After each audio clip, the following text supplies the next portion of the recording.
Hello. Okay, next tutorial. First of all, I need to say sorry about the lisp. These are fairly hard to talk in when you've got them right in the centre, so yeah. But this is meant to be my recreation of Nosferatu. So I have not done this makeup before. I don't know why I've never done it. It's a classic, so yeah, I hope this is okay. It's been requested a ton of times in the past. Since I began my channel, loads of people were requesting it. So I'll flash on the screen now the first few people that requested it. Obviously I can't shout out everyone's name because this video would be 10 hours long. But yeah, here are the first few people. And the very first person that requested it like a couple of years ago now at least. That was Snaz. I'll pop your name there, so thank you so much. Thanks everyone that requested it, but you were the first person. So yeah, if you'd like to learn how to recreate this makeup, stay tuned. So the first thing I'm going to do is apply a plain latex ball cap. So I'll pop a link to the tutorial where I teach you guys how to apply ball caps here somewhere, just to make this video a little bit shorter. So yeah, I'm going to apply my ball cap and get back to you. So there we are. So I've just started going around the edge of my ball cap with a few layers of liquid latex. It's going to take a few more coats in this, but I thought whilst it's drying I can talk about the next step, which is the ears. So these are just regular party shop elf ears. I've already cut them to shape. So first of all I'm going to use the pro stick that I used to stick my ball cap down, or you could use spirit gum, just on the edge, underside of the ears. So I'm just going to stick them down so that I can work on blending the edges afterwards and it won't move around and all that jazz. Then I'm just going to take some liquid latex and a cotton bud, and I can just start applying it quite thickly to the edge of the ears. Now that's not going to blend it to start off with, but it's going to start building up enough layers so I can add a bit of tissue in there just to really get rid of the edge. Then it's going to be a case of applying a tiny bit more latex to the outside edge, and then I can take some regular tissue paper that I've torn into, so I've got thinner strips, and only working with tiny amounts, so nothing much bigger than that, and just press it around the edge and then push it down just to start building up enough of an area. Just going to use my finger to blend that, it's a lot easier I think. And then just smooth that out. So I'm going to do that for about 4 coats all the way around the edge of this, on both ears obviously.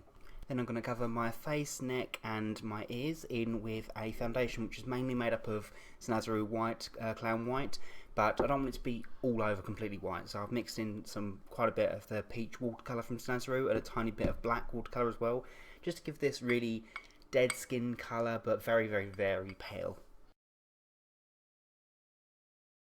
Then I'm just going to powder all that with some Grimas translucent powder.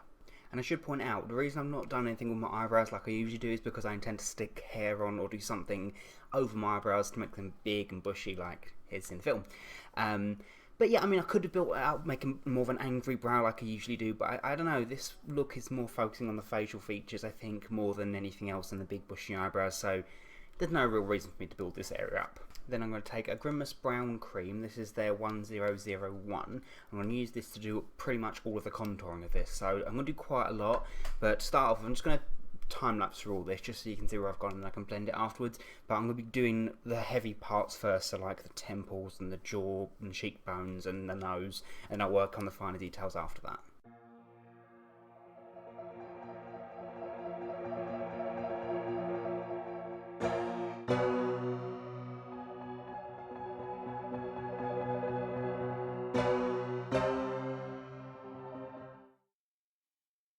So nothing too crazy just yet, I'm just sculpting out what I want the face shape to be. So the idea now is, now I've got like obviously the nose done and nasal labial folds and the chin cleft and the cheekbones, I can start shading all this colour. So I'm going to start on the outside and work inwards. So with the cheekbones, this colour is going to be blended upwards, leaving the underside completely clear so the darker edge is underneath. Just looks like wherever it's going to be the darkest is where it looks like the hollow starts. So if you wanted it to be deeper, for example, you could just take some colour on its own and just score some of the areas that you want it to be darker. So yeah, so I wouldn't do the whole line, but just every now and again a cut just makes it look a lot deeper. But don't worry about it being too dark for the time being, because this is a very theatrical look, so it's going to get darker and darker as I go in, that's my idea. So yeah, so now I've done that, I'm just going to blend everything else outwards. So this temple area is going to be, again, clean on the inside, but blended outwards, so the inside looks more prominent. Nasal labial folds outwards, so this area here looks more prominent, and the nose completely outwards again, so the middle bit looks more prominent.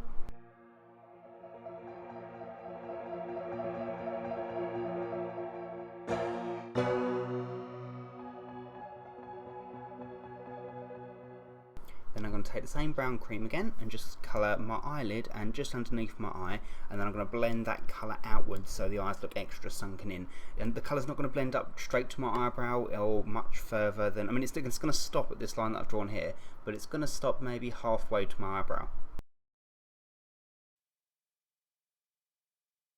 So once that's all blended, I'm just going to take a black Grimas cream, there 101, and it's the only time I'm going to use this colour on this because I don't want it to have black wrinkles. It needs to be brown wrinkles, otherwise it'll just, the contrast will be crazy. But the only reason I'm going to use this is because it's going to go underneath the eyes over the brown just so it stands out more. So I'm just going to trace just a couple bags underneath the eyes, like maybe 2 or 3 on each one, just going underneath the eye, and then blend that colour a little bit downwards. Then I'm just going to carry on with the brown cream and do some more wrinkles. So I'm going to do some crow's feet around the eyes, I think, and then do a few more brow furrows. Yeah.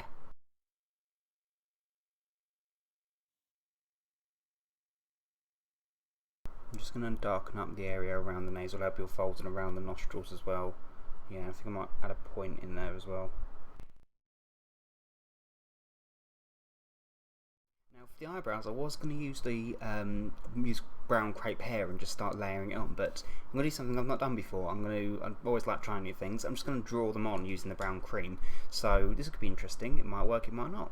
Fingers crossed it does. But so the shape is very straight across, but it tapers up very slightly at the end. So I'm just going to draw the rough shape on first, and I can work on making it look a bit more hair-like afterwards. So there we are, so that's the shape I've gone for. So then to make it look a bit more hairy, I'm just going to take the foundation I've used on my face and I'm just going to start brushing it to start off with against my own eyebrows, just to highlight every other one. Then just to make it look a bit less blocky, I'm just going to, even though they are fairly blocky in the film, I'm just going to do a few little stray lines just on top and on the bottom, just tapering off with the brown cream. Lips, I'm going to just stain the inside with that brown cream, and then I can just take my finger and blend that colour outwards. Now I'm just going to take that concentrated brown cream and just do a few lines tapering off all around the lips, just going in a direction so they're all pointing inwards toward the middle of the lips, just to make it look more like he's pursing his lips a little bit.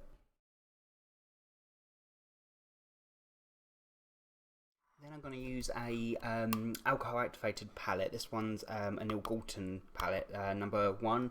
You can get like Skin Illustrator ones as well, same thing. I'm just going to use the blue from that palette, and I did this before I think on my previous tutorial. I think I'm going to do my other vampire tutorial. I'm just going to do loads of random broken veins across the forehead, maybe a few on the temples.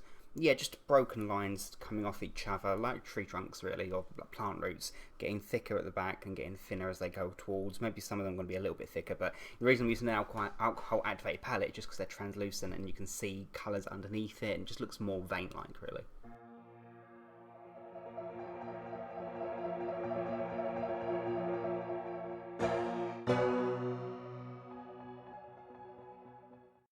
So yeah, so nothing major, it's just subtle little lines I think look quite, I don't know, just add something to look so it's just not so bare here. The next bit you can do, which is completely optional, I'm going to give it a miss myself, is I think he has hair either side here. I'm going to give it a skip because I think it might make this look a bit too old man-y, especially with like bald head up here, and yeah, so I'm not overly sure to be honest about it, so I'm going to give that tiny aspect of this makeup a skip. Then I'm going to take a red cream by Grimas, this is their 504, and I'm just going to use that ever so slightly underneath my eye, not necessarily in my waterline, just, I don't know, it kind of brings the eyes forward. I don't want to colour my waterline dark because all of this look makes the eyes look like they're proper popping out, so if I start darkening up my waterline it will look like they're more sunken in than they need to be. So for the teeth, I'm going to use a Kryolan black tooth enamel, and I'm going to I'm going to block out these 2 teeth here, and I'm going to leave my fangs in and my middle 2 teeth. Now the reason for that is I've got 2 little vampire teeth here which I've stuck together with the plastic beading, the thermoplastic gels, so I can stick them in the middle teeth, but I'm going to leave my fangs out and make them look a bit more pointy with the black tooth enamel. But yes, so I'm going to paint these off camera because I never like putting my teeth on camera very often because, yeah, it's fairly straightforward with this, so just make sure your teeth are completely clean. It takes about 3 coats over the teeth, and then it should be, once they're dry, they should be fine. The only thing that really gets them off is fizzy drinks, so try and refrain from drinking too many of them and should be fine. And there we go. So I finished the look off, as I said, by hopping in some fangs, which had kind of given me a lisp, so I hope this is okay. I popped in 2 black contact lenses from camoeyes.com. I popped the link in the description bar below. And I popped on a coat, which is the regular, really, like, long coat, which I've padded out the back to make me look a bit hunched. And yeah, I didn't do anything with my hands. I'm really sorry. I know he's got like really long claws, but for these tutorials, if I do my hands, it ends up getting messy, and yeah, so I hope it's okay. So yeah, that's my tutorial. I really hope you guys enjoyed it. If you like it, please make sure to, you know, the usual, rate, comment, subscribe, and all that jazz. And yeah, so until next time, bye.